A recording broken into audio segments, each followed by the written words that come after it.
antes de nós entrarmos na seara jurídica e falarmos aqui sobre direito europeu, sobre política e economia, eu gostaria de perguntar ao professor Augusto se por acaso ele conhece algo, alguma coisa da literatura brasileira, de qualquer tempo, professor, não só do presente, pode ser de qualquer outro momento, e se já leu algum escritor ou escritora brasileira, e que poderia citar para a gente qual é a referência de literatura brasileira que o senhor tem aí na Espanha.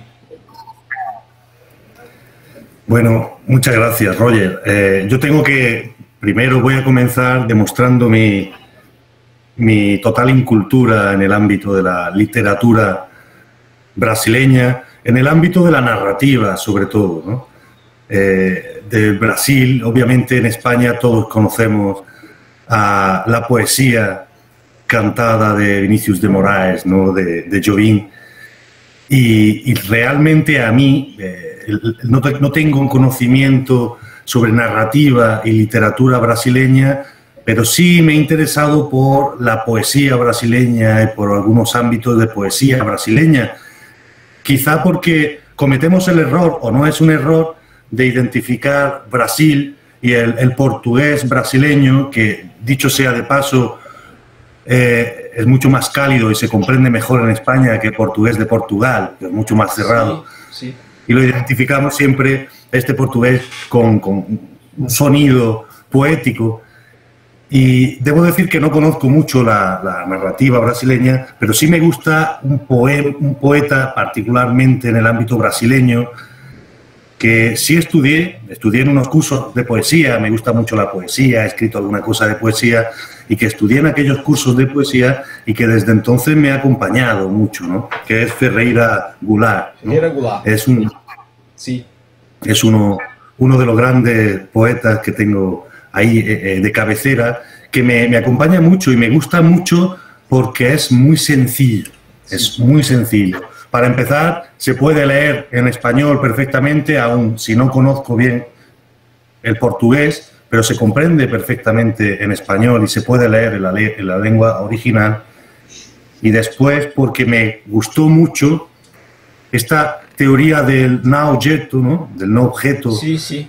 de Goulart, que trabajamos en aquellos cursos de poesía que hice mientras estudiaba en la universidad y que me llamaron mucho la atención porque ya estudiaba Derecho y sin pasar ya a la parte jurídica, pero identifiqué de alguna manera con una ideología, una forma de comprender la poesía y el arte antipositivista, ¿no? Antirreglas. Sí. Me acuerdo cuando estudiaba en la universidad y tenía un grupo de amigos que escribíamos poesía y nos juntábamos algunas noches en nuestro antiguo colegio de la infancia, nos colábamos, subíamos a un campanario de una iglesia y allí habíamos hecho un club que llamábamos de proesía, de prosa y poesía. Sí. Nos juntábamos por la noche con unas velas y leíamos lo que habíamos escrito y Ferreira Goulart nos acompañaba mucho porque no nos interesaba en aquella época realmente una visión racional de la vida o de la poesía,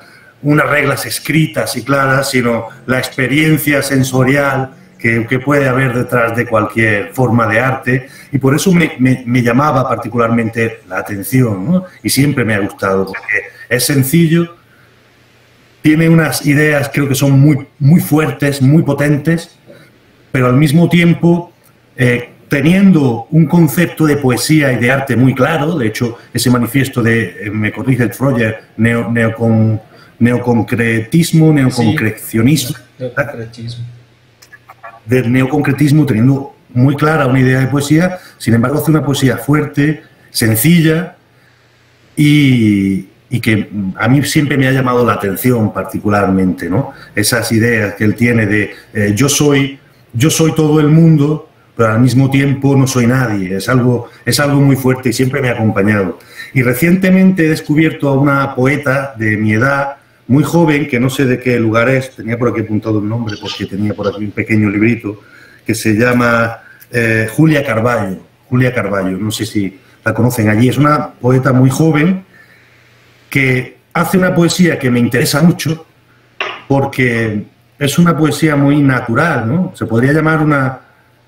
Eso lo digo yo, porque seguramente no hay aún estudiosos de su poesía porque es muy joven, pero una ecopoesía, ¿no? Sí, sí. Es bellísimo.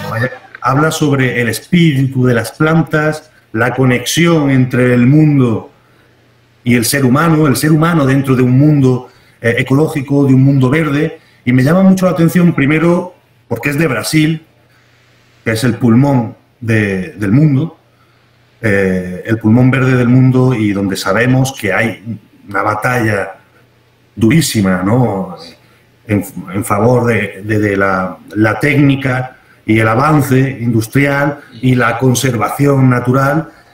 Y la poesía de esta mujer, de Julia Carballo, es muy sencilla, pero también muy llena de contenido en un siglo XXI donde el problema ecológico se ha convertido en un problema de supervivencia de la especie.